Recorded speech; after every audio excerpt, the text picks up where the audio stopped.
1 KG গরুর মাংস আর 750 গ্রাম পোলাওর চাল দিয়ে বিরিয়ানি রান্না করেছি। শ্বশুর শাশুড়ি স্বামী আর আমি 4 জন মিলে খেতে বসেছি দুপুরে। খাবার মুখে দেওয়ার আগে আজে বাজে কমেন্ট করা শুরু করে দিছে মা ছেলে আর বাবা মিলে। বলে এটা খিচুড়ি নাকি বিরিয়ানি, মজা লাগে না। একটু মুখে দেওয়ার পর বলতেছে লবণ কম, মজা লাগে না। এসব শুনে কষ্ট পেয়ে খাবার না খেয়ে উঠে আসছি চোখে টলমল পানি নিয়ে। তারা 3 জন খেয়ে উঠেছে। একটু আগে বলে রাগ করে লাভ নাই, যাও খেয়ে নাও।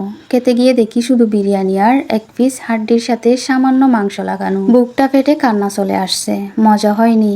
খেতে কিন্তু 1 কেজি মাংস 3 জন মিলে বেছে বেছে খেয়ে নিছে। একবারও আমার কথা চিন্তা করেনি। আমার জন্য অন্তত 1 পিস মাংস রাখতে পারতো। এখন অনেকেই বলবে আমি খাবার লোভী। এখানে লোভের কিছু না, কথাটা হচ্ছে ভালোবাসার অবহেলা। চোখের পানি থামছেই না কেন জানি। আম্মুকে মিস করতেছি অনেক। মা তো কখনো এমন করে না। পরের বাড়ির ভাতের এতই দাম। নাম প্রকাশে অনিচ্ছুক একটা আপুর লেখা। সত্যি মানুষ কতটা খারাপ হলে এমনটা করে। কিছু কিছু শ্বশুর বাড়িতে বউদের কোনো দামই নেই, শুধু অবহেলা আর অবহেলা।